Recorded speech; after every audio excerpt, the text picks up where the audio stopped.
السلام عليكم ورحمة الله وبركاته. إن الحمد لله نحمده ونستعينه ونستغفره ونتوب إليه ونعوذ بالله من شرور أنفسنا ومن سيئات أعمالنا. من يهده الله فلا مضل له ومن يضلل فلا هادي له. أشهد أن لا إله إلا الله وحده لا شريك له وأشهد أن محمدا عبده ورسوله وصفيه من خلقه وحبيبه صلى الله عليه وعلى آله وأصحابه ومن تبعهم بإحسان إلى يوم الدين. أما بعد، إخواني في الدين عزكم الله. إن شاء الله في هذا اليوم المبارك kita akan kembali melanjutkan pelajaran kita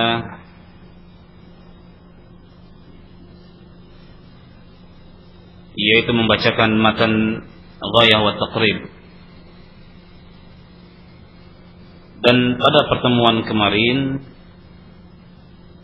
kita telah bahas sedikit atau menyinggung sedikit tentang pasal qasrus shalah wa jam'iha. Qasrus shalah wa jam'uha, mengqasar salat dan menjamaknya. Lalu kita bahas bahwa al-qasr fi safar merupakan rukhsah atau keringanan yang Allah Subhanahu wa taala berikan kepada hambanya. Sebagaimana Rasul sallallahu alaihi wasallam bersabda, "Hiya shadaqatun tasaddaqallahu biha 'alaikum faqbalu shadaqatah." Qasar itu adalah sedekah, yaitu ketika safar yang Allah Subhanahu wa taala karuniakan kepada kalian, kata Nabi, maka terimalah pemberian Allah Subhanahu wa taala itu. Oleh karena itu muallif berkata di sini, wa yajuzu lil musafiri, boleh bagi seorang musafir, qasrus salatir ruba'iyyati, mengqasar salat rubaiyah, yaitu salat yang 4 rakaat, yang 4 menjadi 2. Ya, ini mengqasar salat. Oleh karena itu qasar tidak berlaku bagi salat apa? Salat maghrib. Tidak juga berlaku bagi salat subuh. Bi arba'i syara'id, dengan 4 syarat. Boleh bagi seorang musafir mengqasar salat dengan 4 syarat. Kita telah bahas bahwa yang pertama adalah ayyakuna safaruhu fi ghairi ma'siyah. Hendaknya safarnya itu bukan untuk tujuan maksiat.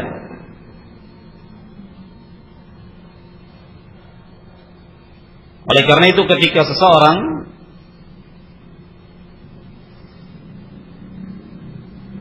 berangkat dari rumahnya untuk tujuan yang tidak diridhai oleh Allah Subhanahu wa taala, tidak ada rukhsah bagi dia untuk mengqasar. Dan ini adalah mu'tamad inda Syafi'iyah. Ya, ini adalah fatwa resmi mazhabnya Syafi'i.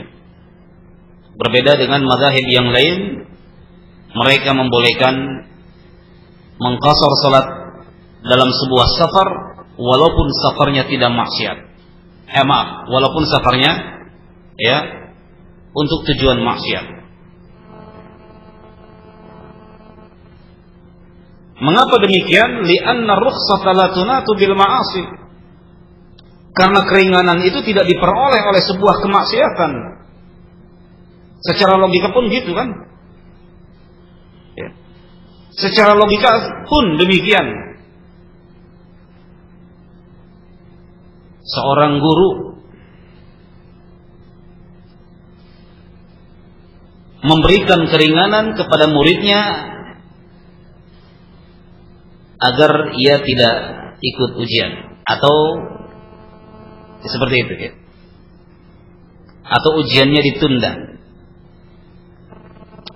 Alasannya tentu adalah alasan yang mungkin masuk akal, bisa jadi karena muridnya sakit. Ya. Bisa jadi dikarenakan muridnya misalkan ikut orang tuanya umroh. Alasan-alasan yang masuk logika dan bisa diterima. Tetapi misalkan seorang guru memberikan dispensasi kepada seorang murid gara-gara muridnya misalkan mau main judi dulu misalkan, atau mau ke diskotik dulu, nggak akan dikasih. Ya. Oleh karena itu mazhab Syafi'i dalam hal ini tegas, safarnya bukan untuk kemaksiatan, boleh dia qashar salat. Makanya disebutkan di rakam wahid, ya, di urutan pertama dari syarat seseorang diperbolehkan untuk mengqashar salatnya dalam safar. Jadi bukan untuk kemaksiatan. Oleh karena itu, jika seseorang pada awalnya dia safar, kemudian pada awalnya dalam keadaan taat, tetapi di tengah-tengah perjalanan dia bermaksiat kepada Allah Subhanahu wa taala, maka menurut pandangan mazhab Syafi'i dalam hal ini rukhsah untuk mengqashar salat hilang. Begitu pula ketika seseorang berangkat dari rumahnya safar untuk kemaksiatan, taruhlah misalkan dengan niat untuk membunuh orang, ya, dendam, kesumat. Dari sini ke Bandung bawa golok untuk apa? Untuk bunuh orang, misalkan. Ini jelas perbuatan maksiat. Dia tidak boleh mengqashar, tetapi sampai Purwakarta tobat, sampai di tengah-tengah jalan tobat. Astagfirullahaladzim. Yang tadinya niat untuk membunuh orang, justru niat untuk meminta maaf. Ini maksiat bukan? Bukan. Berarti ketika itu dia diperbolehkan untuk mengqashar salat. Nah, jadi memang jangan sampai tujuannya untuk bermaksiat. Kemudian dikatakan yang kedua, syarat yang kedua.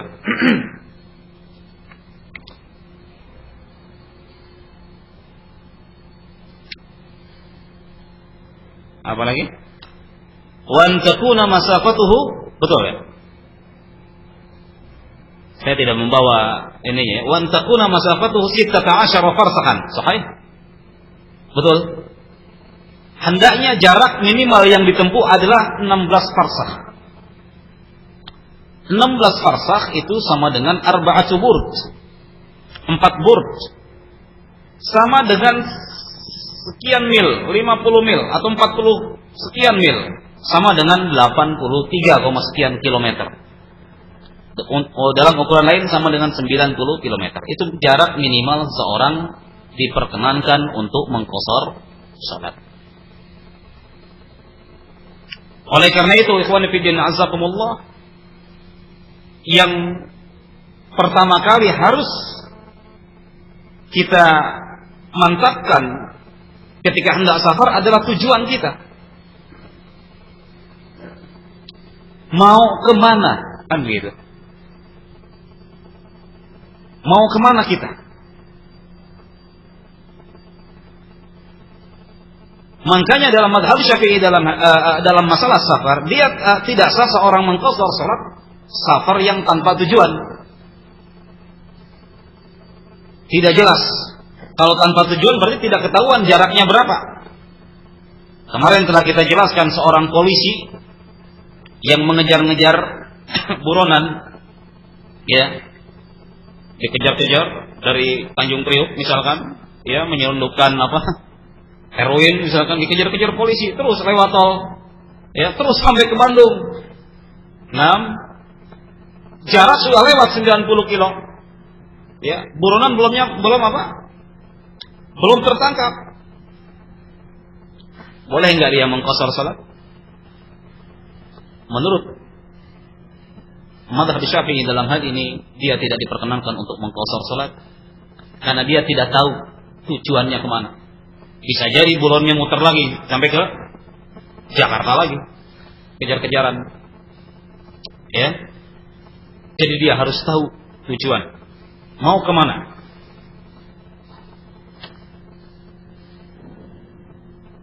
Yang jelas wajib 16 farsakh, 16 farsakh.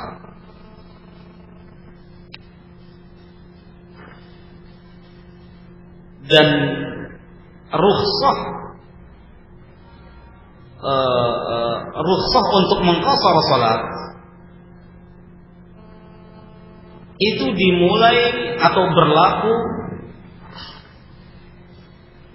ketika dia melangkahkan kakinya menuju tempat tujuan tersebut. Seseorang yang berangkat dari Jakarta ke Cirebon, lewat dari 100 kilo, jelas. Ini udah jarak safar, ya, udah boleh untuk seseorang untuk mengqashar salat. Sesampainya di daerah Cikarang, boleh tidak dia mengqashar salat? Boleh tidak dia mengqashar salat? Sampai di Cikarang, belum nyampe Cirebon, boleh tidak? Boleh. Kenapa? Karena dari rumah menuju tempat tujuan dia sudah berniat untuk apa? Untuk safar. Jadi langkah pertama dia sudah masuk ke dalam hukum bahwa dia ini sebagai seorang musafir.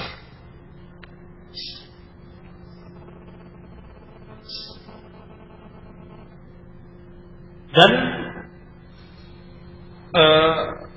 hal ini pun berlaku sepanjang dia belum sampai ke tempat tujuan. Sepanjang dia belum kembali, dia boleh untuk mengqashar salatnya. Nah,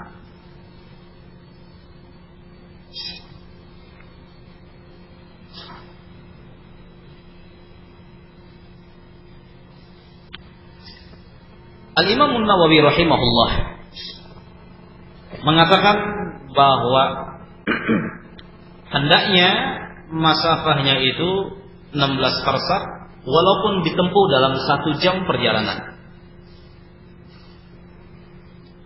Ya, jadi jarak ini terserah apakah ditempuh dalam 1 hari perjalanan atau ditempuh dalam 1 jam perjalanan. Dalam kitab beliau Minhajut Talibin, bahwa beliau mengatakan walaupun ya seseorang itu menempuhnya dalam saatan 1 jam perjalanan. Ini menunjukkan firasatnya ulama zaman dulu bahwa nanti mungkin di zaman yang akan datang akan ada kendaraan-kendaraan yang bisa menempuh jarak yang jauh dalam waktu yang singkat. Dari sini ke Jogja berapa jam? 1 jam. Dari sini ke cuma 1 jam saja naik pesawat, ya. Walaupun ditempuh dengan jarak yang dengan waktu yang relatif singkat, maka dia sudah masuk dalam hukum musafir. Nah,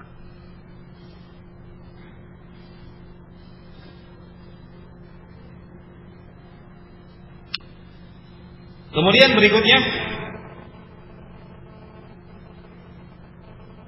wa ayyakuna muaddiyan lis-salati ar-ruba'iyyah wa ayyakuna muaddiyan lis-salati ar-ruba'iyyah. hendaknya salat itu adalah salat rubaiyah yang ada, bukan salat yang qadha.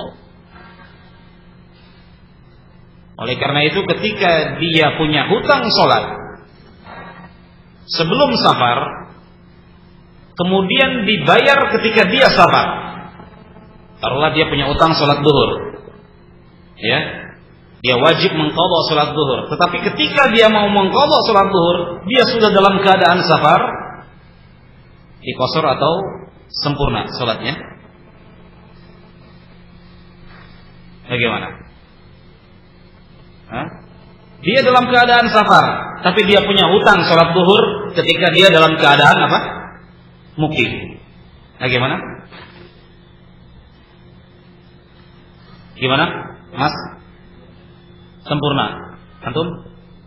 Sempurna ya. Nah, dia wajib mengqadha salatnya 4 rakaat juga. Dikarenakan hutang. Makanya di sini dikatakan wa ayyakuna muaddiyan lis-salatir rubaiyah, bukan qadha'an. Hendaknya ya, salat rubaiyah yang dia lakukan itu adalah salat yang memang diwajibkan ketika itu. Bukan sebagai pengganti dari salat yang luput ketika dia dalam keadaan muqim.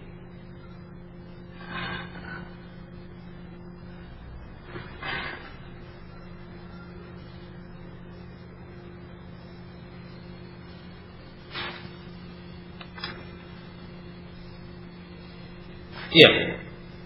Walaupun sebagian ulama, mazhab Hanabilah mengatakan boleh dia untuk mengqashar salat yang diqadha ketika safar. Sebagian ulama yang lain. Tapi mazhab Syafi'i dalam hal ini wajib, ya, wajib apa? Wajib ia salat dalam keadaan sempurna.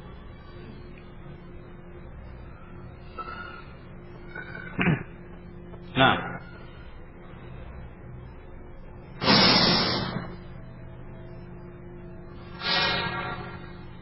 iya.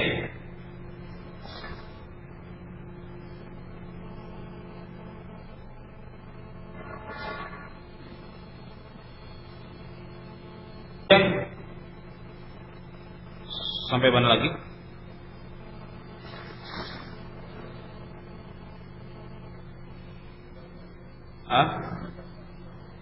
Kemudian apa lagi berikutnya? Karena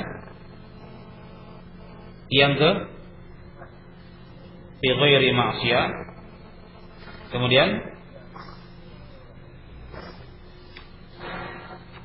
wa an takuna masafatu 16 farasatan. Nah, kemudian berikutnya apa? Wa ayyanwi. Wa ayyanwil qasra fil ihram, gitu. Ini dalam khusus ketika dia dalam keadaan apa? Ihram, gitu. Dia wajib untuk mengqashar juga.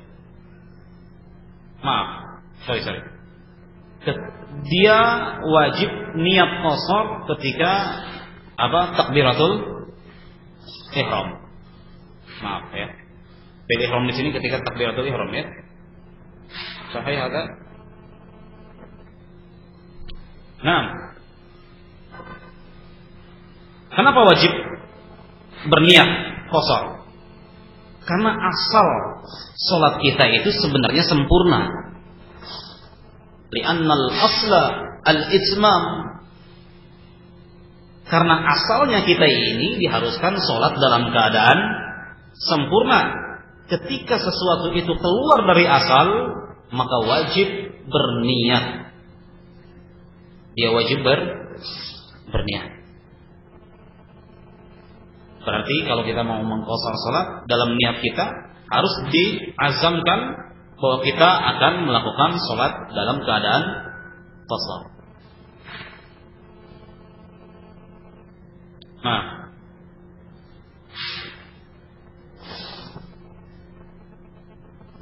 dikatakan di sini wa ayyanwi al-qasr fil ihram, bahwa niat itu ketika takbiratul ihram. Makanya salah satu definisi niat adalah qasdus syai' muqtarinan bi fi'lihi. Ya.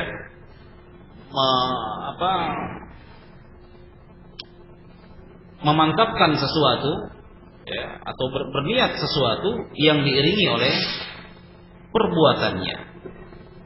Makanya dalam mazhab Syafi'i dalam hal ini niat itu wajib berbarengan ketika takbiratul ihram. Allahu Akbar, kita berniat di situ.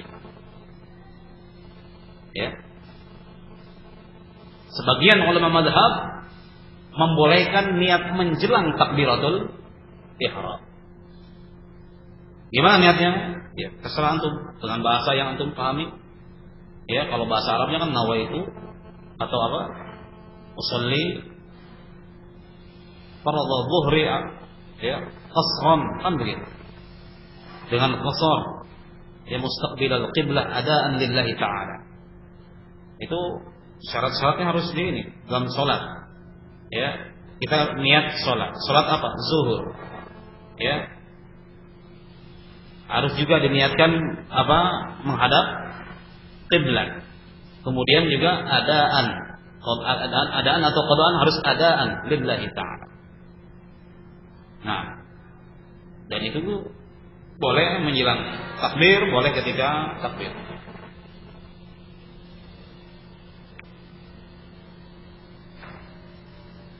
Nah,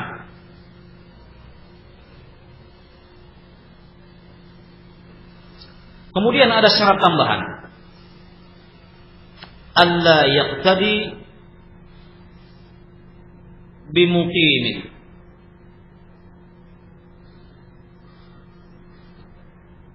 Au bimutammimin fi juz'i min salatihi.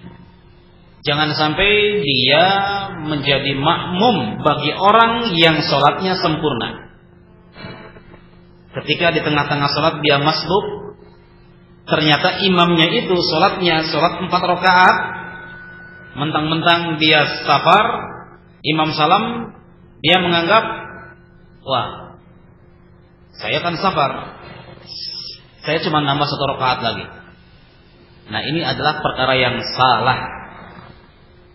Ketika imam dalam keadaan mukim, atau kita katakan dia salat secara sempurna 4 rakaat, kita masbuk, taruhlah kita hanya mendapatkan 1 rakaat, maka kita wajib menambah berapa rakaat? 3 rakaat. Kita wajib menambah 3 rakaat. Saya kira pernah terjadi di sebagian teman-teman, ya, dikarenakan taunya kalau safar itu qasar, kita menjadi makmum bagi seorang mukim, kita hanya mendapatkan 1 rakaat, kita menambah 1 rakaat. Ini adalah perkara yang salah. Nah, oleh karena itu dikatakan alla yaqtadi bimuqimin, jangan sampai tahu, ya, jangan sampai dia mengikuti orang yang sholatnya sempurna. Ya.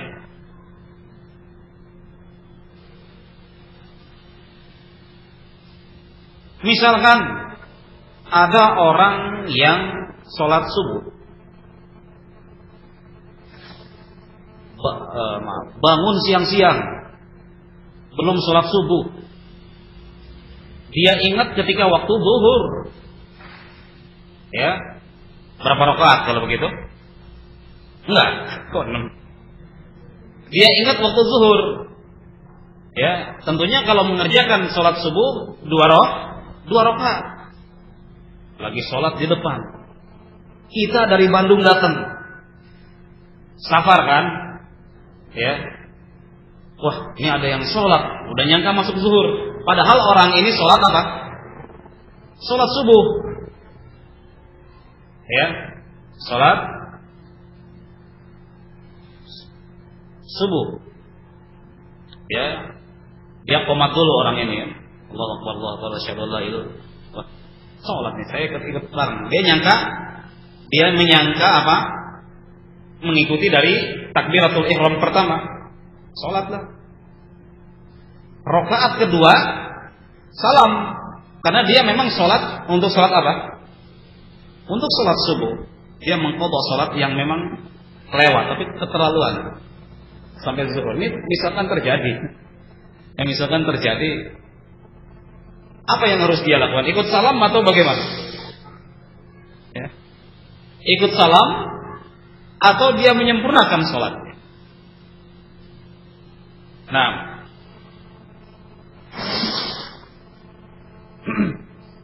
dikatakan di sini lam yajuz lahul qasr. Dia tidak boleh mengqasar salat. Dia wajib menyempurnakan salat dikarenakan dia mengikuti orang yang salatnya sempurna, yaitu salat apa? Salat subuh. Nah,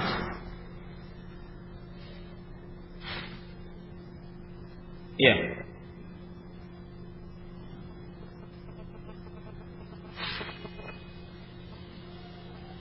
Walau sholat zuhra,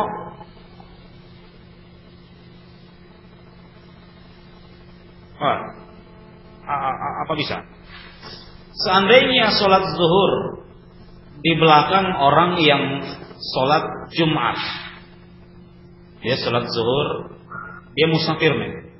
Sholat zuhur di belakang orang yang sholat Jumat, tetap dia tidak boleh mengqasar sholat. Walaupun seorang musafir, ya, salah satu rukhsahnya adalah dia diperkenankan untuk tidak sholat apa?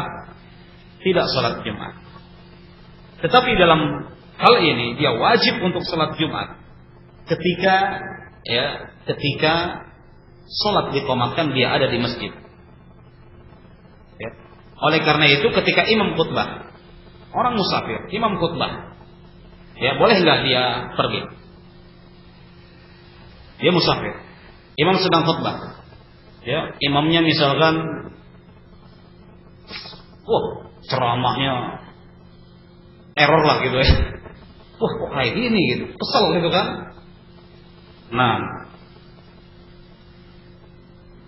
boleh nggak dia pergi atau melanjutkan tidurnya? Jumatan itu kan biasanya begitu. Boleh nggak dia pergi atau melanjutkan kantuknya? Nah, atau melanjutkan duduknya? Dia boleh pergi dikarenakan dia musafir, kecuali sholat sudah diqamatkan. Menurut mazhab yang lain, sholat sudah ditakbirkan, dia masih ada di situ, dia wajib ikut.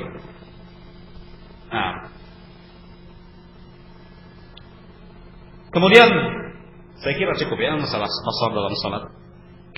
Qala rahimahullah, wa yajuzu lil musafiri ay yajma'a baina adh-dhuhri wal 'ashri. Boleh bagi seorang musafir untuk menjama' antara zuhur dan asar wa bainal maghribi wal 'isya'i fi waqti ayyihima sya'a. Dan antara maghrib dan isya pada waktu yang dia inginkan. Dia boleh menjamak takhir dan dia pun boleh pula menjamak takdim sesuai dengan kondisinya. Tetapi kalau Rasulullah sallallahu alaihi wasallam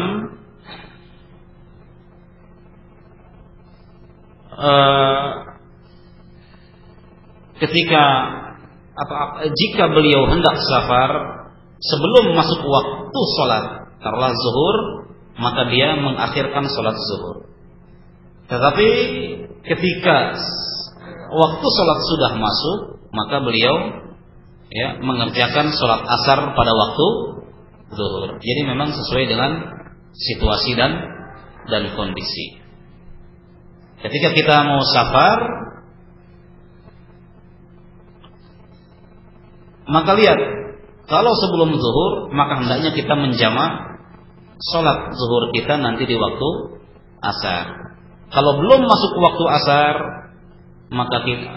kalau sudah masuk waktu zuhur, maka kita diperkenankan untuk apa? Untuk menjamak takdim, ya, sholat zuhur atau sholat asar dilakukan pada sholat zuhur. Dalam hal ini ada sedikit perbedaan hukum antara jamak takhir dengan jamak takdim. Ya. Ini dalam mazhab Syafi'i. Dalam mazhab yang lain wallahu a'lam. Nanti kan materinya. Kalau antum istiqomah di sini, ketika kita sudah selesai membahas ini, kita akan mencoba untuk apa? Mengeksplor bahasanya ya, mengeksplor mazhab-mazhab yang lain, sehingga kita sudah tahu, oh dulu mazhab Syafi'i seperti ini, mazhab-mazhab yang lain, pendapat yang lain seperti ini, sehingga mudah bagi kita untuk apa?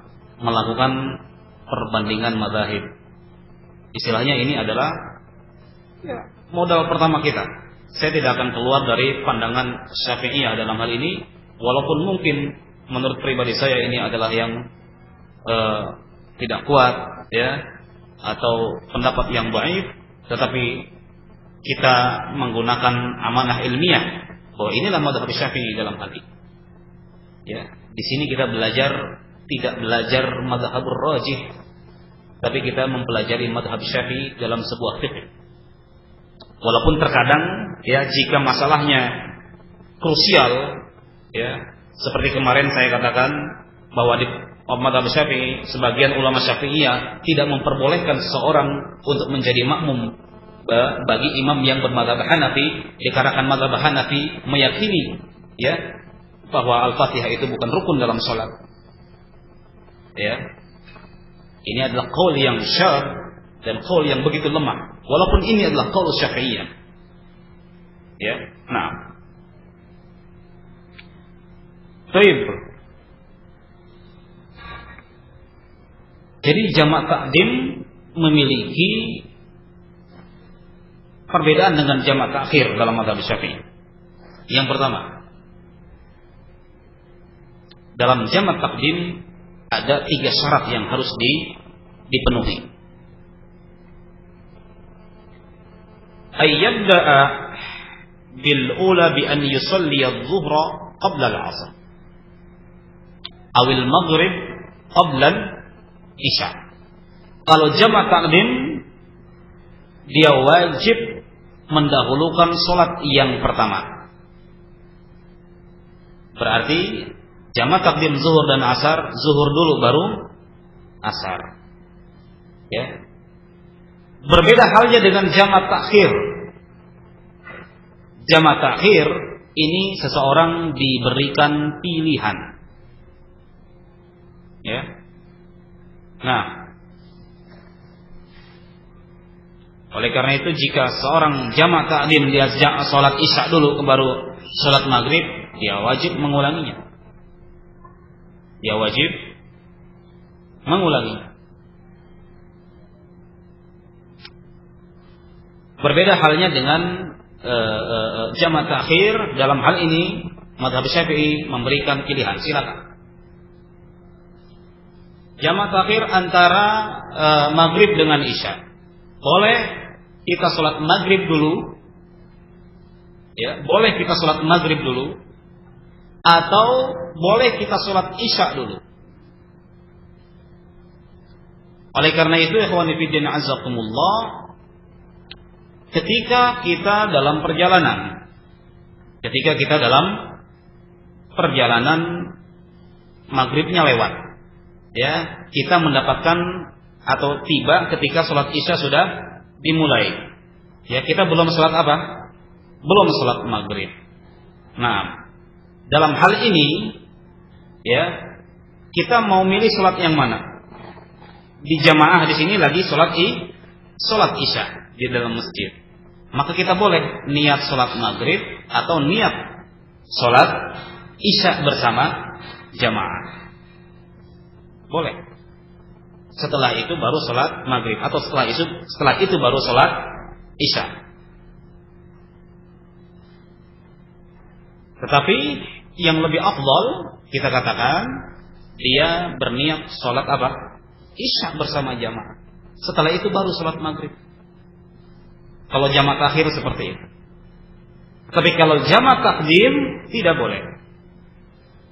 Ya, jamak takdim, ya, maghrib dulu baru isya. Syarat berikutnya adalah syarat yang kedua,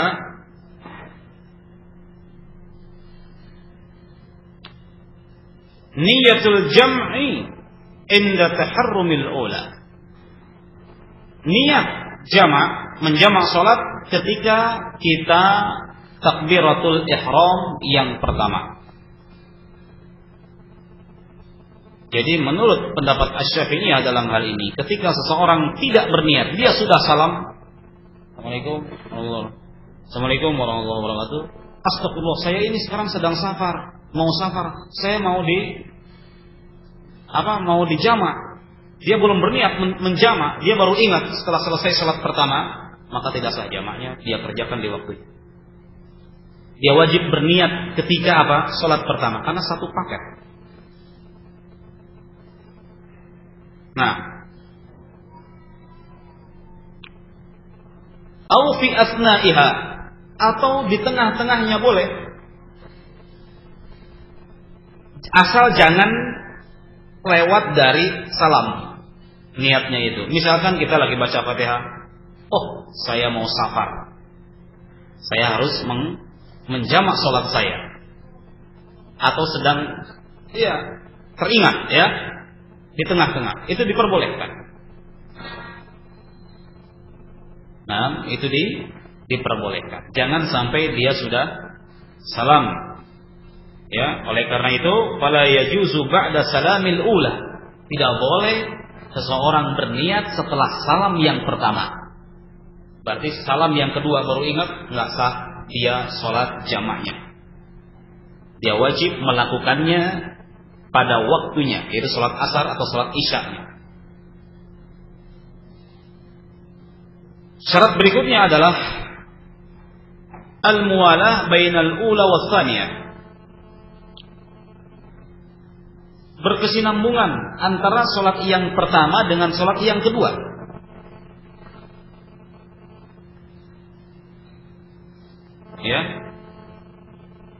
Oleh karena itu tidak boleh ada fasil, ada pemisah. Ditekankan ketika sudah salam pertama, dia segera berdiri untuk melakukan salat yang kedua. Makanya dikatakan di sini, falau waqa'a al-faslu at-tawil bainahuma amtana'a dhamma ats-tsaniyah ila al-ula wa yata'ayyan ta'khiruha ila waqtiha. Nah, seandainya ada pemisah yang lama antara salat yang pertama dengan salat yang kedua, wajib dia melakukan salat yang kedua pada waktunya, walaupun dia dipisahkan oleh sesuatu yang sesuatu yang uzur, misalkan lupa atau perkara yang membuat dia lupa. Dia lupa, saya harus menjamak salat. Kalau panjang pemisahnya, maka dia tidak boleh. Berarti sunnahnya apa? Setelah salam langsung. Seperti itu. Kecuali menurut sebagian ulama, wala yadurrul faslul qasir. Tidak mengapa pemisah yang yang qasir. Sekitar beberapa detik qasir 30 detik. Tetapi kalau misalkan salam, Assalamualaikum warahmatullahi, HP nyala, telepon dulu. Assalamualaikum, akhwan, gimana kabarnya? Sehat. Keluar masjid dulu. Sudah ini sholat, tidak sah sholat. Tidak sah dia sholat jamak dengan cara seperti itu. Dia wajib, kita katakan dia harus untuk untuk segera melakukan sholat yang kedua, dikarenakan dia niat untuk menjamak. Dan ini kaidah, dan ini yang rajih, dan ini yang rajih kita katakan. Wallahu a'lam. Nah,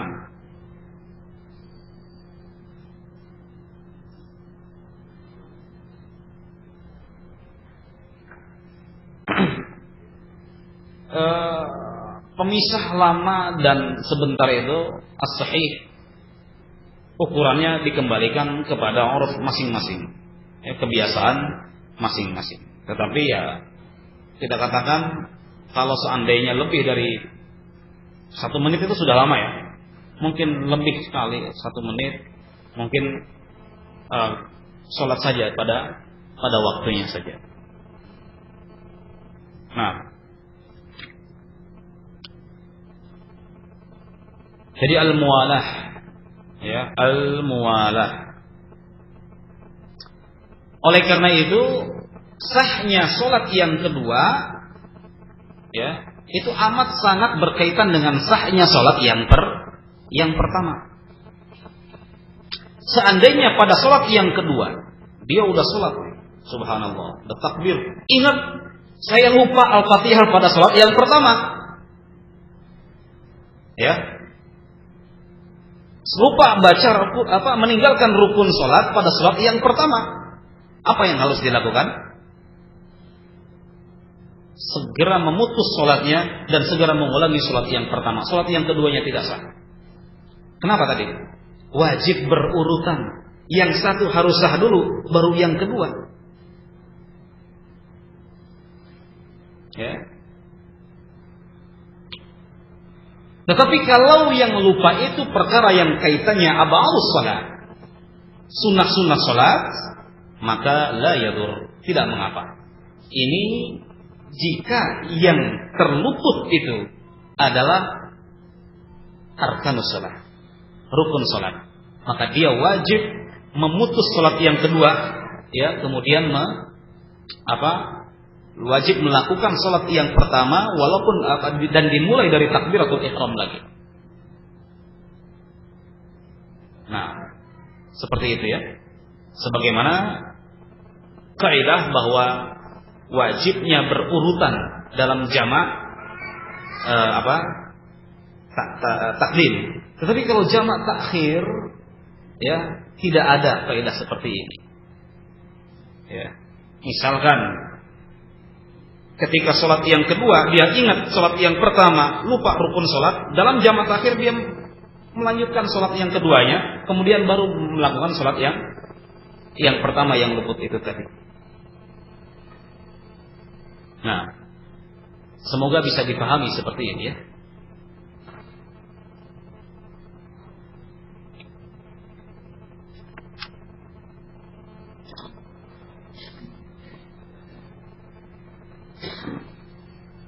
Baik, saya ulangi lagi biar bisa menetap bahwa ada perbedaan hukum antara jamak takhir dengan jamak takdim.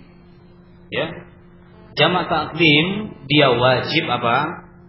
Wajib mendahulukan salat yang pertama atas salat yang kedua. Sementara jamak takhir tidak. Seseorang diberikan pilihan. Ya, kadang-kadang kita menganggap jamak takhir itu gimana? Berurutan juga ya? Atau gimana? Selama ini berurutan juga. Nah, dalam mazhab Syafi'i tidak. Ya, kalau takdim, kalau takhir tidak wajib. Ya, walaupun idealnya itu berurutan. Mengapa? Waktu yang pertama itu sudah hilang dalam jamak takhir. Kan begitu, Pak? Sudah bukan sholat yang adaan. Ya. Oleh karena itu dibolehkan dia sholat yang isya dulu baru maghrib. Boleh juga dia sholat maghrib dulu baru isya, dikarenakan waktu maghrib sudah habis atau waktu zuhur sudah habis. Berbeda halnya dengan jamak takdim. Ketika itu waktu yang ada adalah waktu apa? Waktu zuhur atau waktu maghrib. Dia wajib mengerjakan yang zuhur dulu baru kemudian yang maghrib. Ini alasan dari para ulama.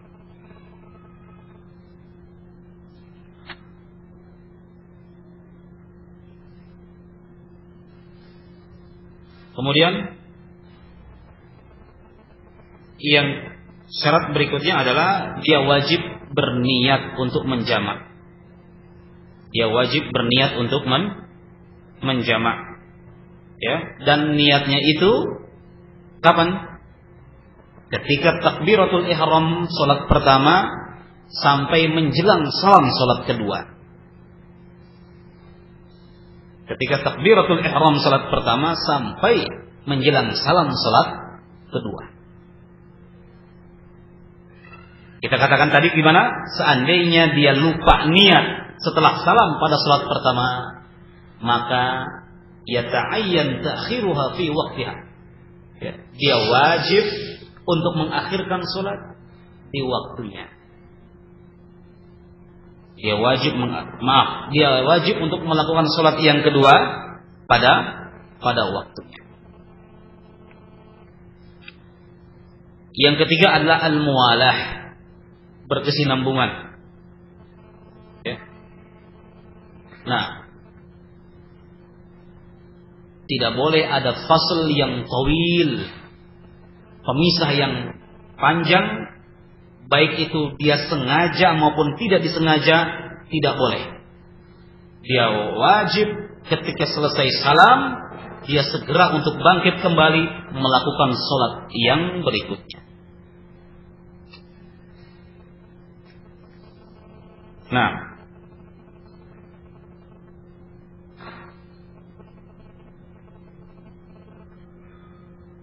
kemudian qala rahimahullahu ta'ala wa yajuzu lil hadiri fil matari ay yajma'a bainahuma fi waqtil ula minhuma. Dan diperkenankan orang yang hadir, berarti orang yang tidak dalam keadaan musafir, fil matari, dalam kondisi hujan. Ini sekarang kita lagi musim hujan. Dibolehkan untuk menjamak antara maghrib dan isya, ya, pada waktu fi waqtil ula minhuma, pada waktu maghrib, ya. Kita katakan hal ini pun berlaku pada waktu zuhur dan asar.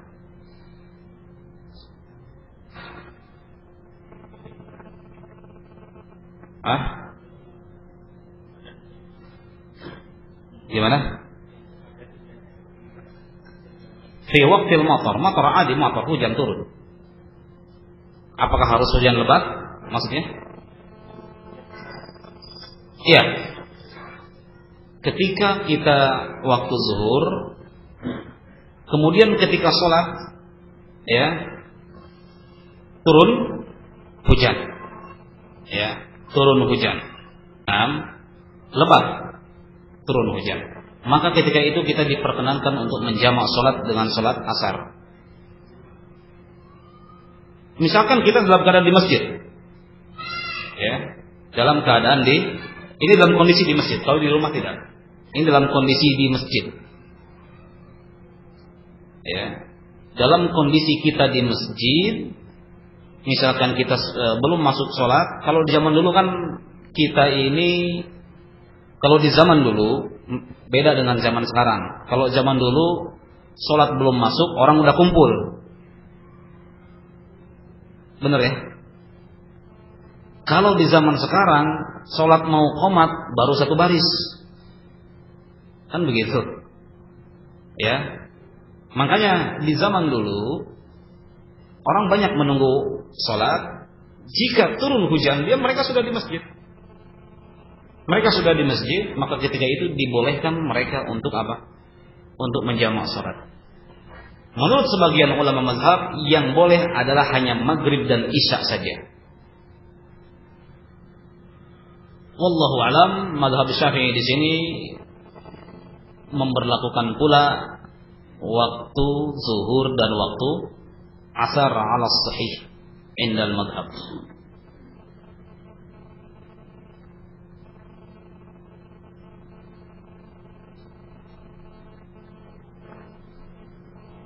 Syaratnya apa? Syaratnya apa? Adalah, lihat syaratnya ya.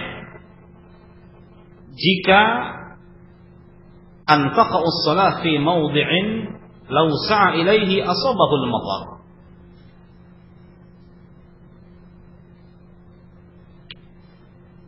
Jadi hujannya itu, jika kita pergi ke rumah, atau jika dari rumah ke kita itu menyebabkan baju kita ini basah. Nah, menyebabkan baju kita basah. Jadi kalau hujan rintik yang baju kita nggak basah, tetapi apa? Hanya ya seperti itulah ya. Maka tidak berlaku ini. Jadi hujannya lebat dalam waktu sekejap basah. Maka dibolehkan kita untuk menjamak salat.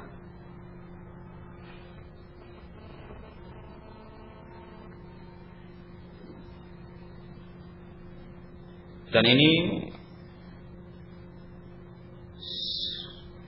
bukan tanpa dalil ya Pak.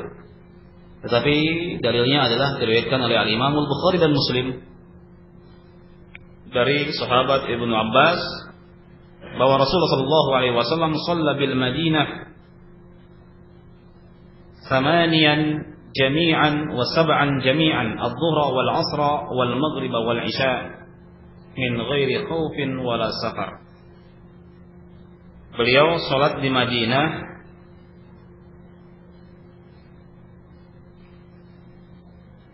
8 rakaat. Ya. 8 rakaat zuhur dan asar. Berarti dijamak. Ya. Maghrib dan isya. Wal maghriba wal isya wa 7 jami'an, dan 7 rakaat semua secara sekaligus. Berarti maghrib dan isya min ghairi khaufin wala safar, tanpa ada alasan takut musuh dan juga tidak dalam keadaan safar. Di sini para ulama ihtimal bahwa ketika itu hujan. Ya. Nah, oleh karena itu dalam hal ini sebagaimana kita katakan boleh menjamak antara zuhur dan asar, boleh pula kita menjamak antara sholat Jumat dan sholat asar. Sebagian kita mungkin menganggap boleh tidak menjamak antara sholat Jumat dan sholat asar. Nah, dalam mazhab Syafi'i boleh. Kiasnya zuhur asar. Nah,